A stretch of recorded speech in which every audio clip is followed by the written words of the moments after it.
Hello, everyone.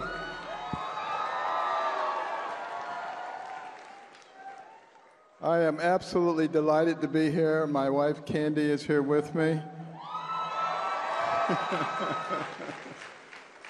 You know, I have a plane to catch, so I'm going to cut things a little bit, but I'm a surgeon, so I know how to cut.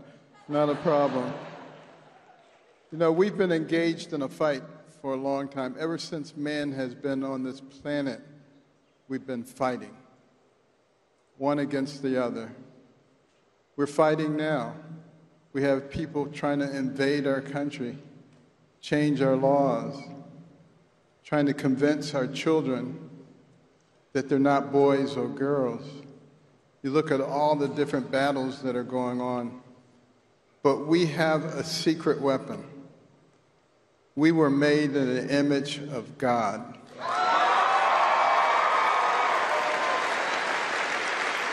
That means we have a God-like brain. Think about it. The human brain, the most fantastic organ system in the universe. It remembers everything you've ever seen, everything you've ever heard, can process more than 2 million bits of information in 1 second. Your brain is the weapon. It is the home of common sense, which makes you think that a lot of people don't have one. But I want you to think back. How many people here remember something they had to eat today? Let's just see your hand. Okay, it's almost unanimous. Now, what did your brain have to do in order for you to respond almost instantaneously to that question? Well, first of all, the sound waves had to leave my lips, travel through the air, enter your external auditory meatus, travel down to the tympanic membrane, set up a vibratory force which traveled across the ossicles of the middle ear to the oval and round window, set up a vibratory force in the indolent, which mechanically distorted the microcilia, converting mechanical energy to electrical energy, which traveled across the cochlear nerve to the cochlear nucleus at the pontomedullary junction, from there to the superior olivary nucleus, ascending bilaterally up your brainstem to the lateral meniscus, to the inferior colliculus and the medial geniculate nuclei, across the thalamic radiation to the posterior temporal lobes, again the auditory processing. From there to the frontal lobes, coming down the tract of Victor Jura, retrieving the memory from the medial hippocampal structures in the memory bodies, back to the frontal lobes to start the motor response at the bet cell level, coming down the cortical spinal tract across the internal capsule into the cerebral peduncle, descending down to the cervical medullary decussation into the spinal gray matter, synapsing there, going out to the neuromuscular junction, stimulating the nerve and the muscle, so you could raise your hand.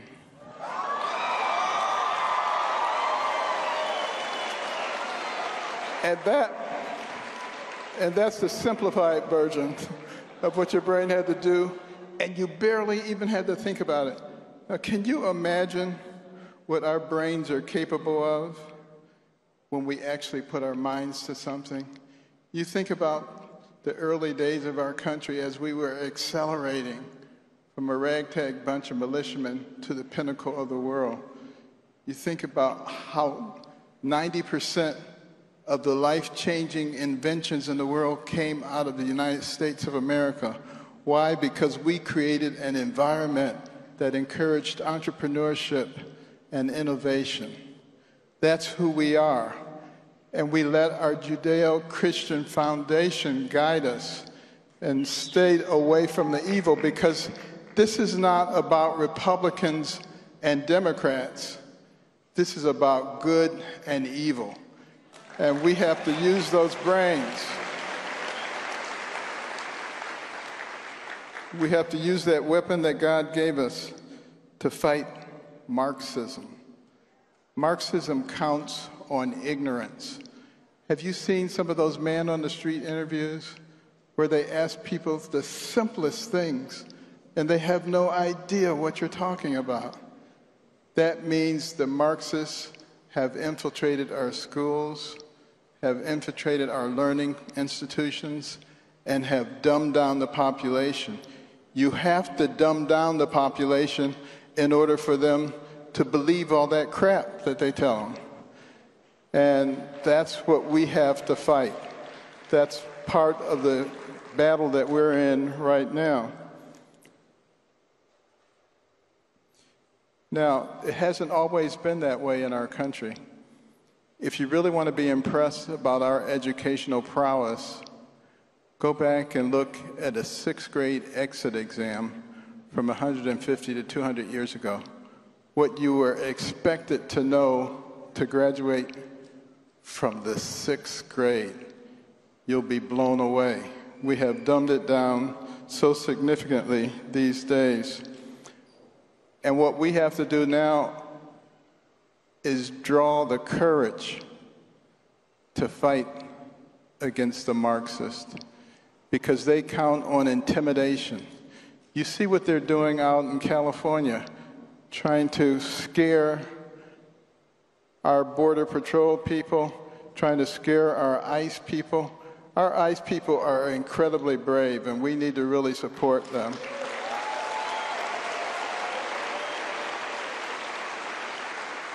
But they would intimidate all of us. They would have all of us standing in the corner, afraid to say anything. And we must recognize that we have to be the bold ones.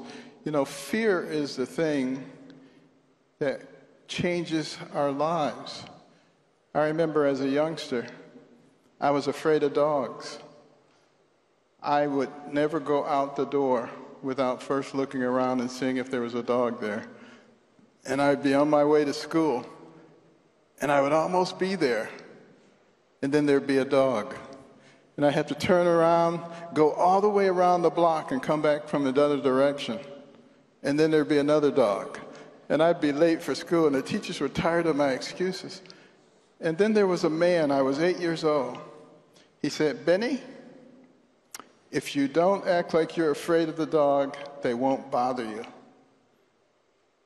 He said, no matter how big and ferocious they are, if you don't act like you're afraid of them, they won't bother you. I said, "Are you sure about this?" He said, "Absolutely." Well, there was a dog down the street named Rusty. Nobody liked to go down there. I said, "I'm going to go down there where Rusty is and act like I'm not afraid of him." And I went marching down there, all brave, and Rusty saw me, and he started licking his chops. And he came running after me, barking and snarling, and he ran right up to my leg. And I said, "This was a mistake." And he just sniffed it, and he went back and laid down on the porch. That was the last time Rusty ever came after me. He'd go after other people, but he knew I wasn't afraid of him. And he stopped bothering me. And that's what we're going to have to do. We're going to have to manifest that kind of bravery. That's one of the reasons that we started the American Cornerstone Institute. After the first Trump administration, my intention was to retire. I had failed retirement the first time and wound up in government. I said, I'm going to get it right this time. But after a few weeks of seeing the direction of the country, I realized I couldn't have any fun playing golf and cruising around the world while watching the country go down the tubes. So we formed the American Cornerstone Institute, focusing on those principles that made us into a great country. Our faith, our sense of liberty, our sense of community, and our love of life from the womb to the tomb. What a difference it makes.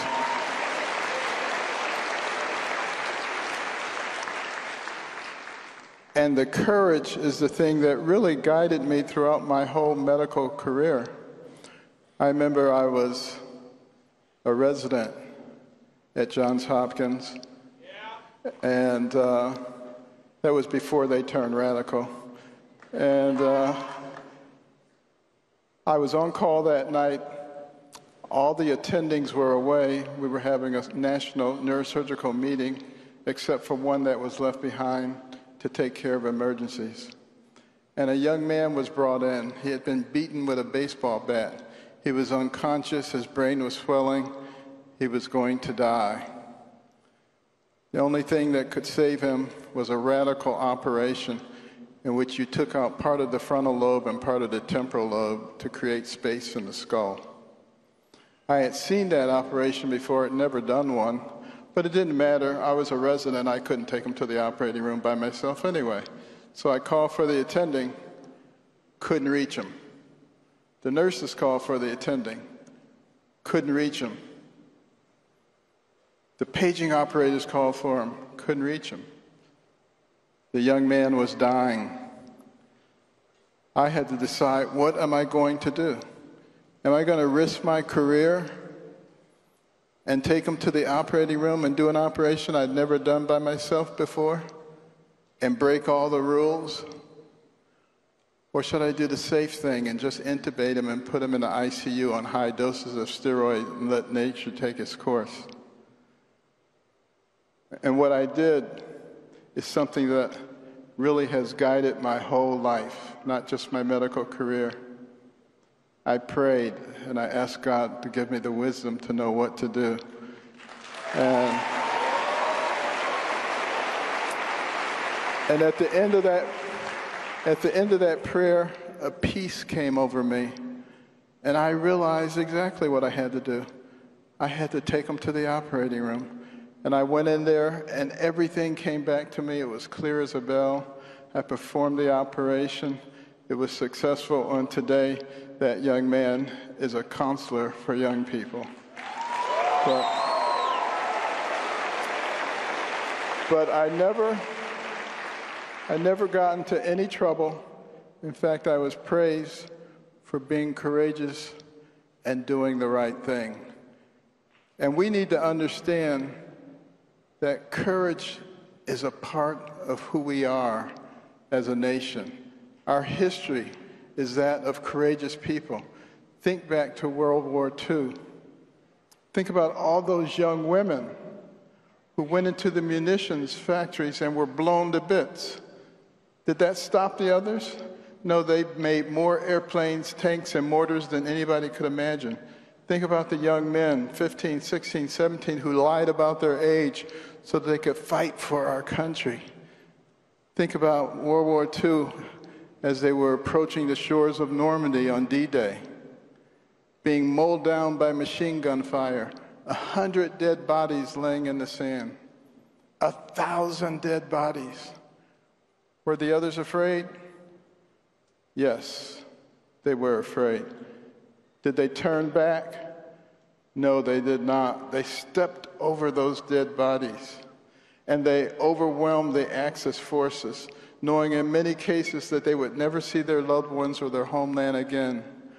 Why did they do that? Not for themselves. They did it for you. They did it for me.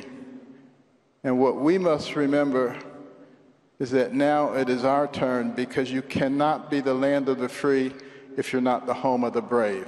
Thank you.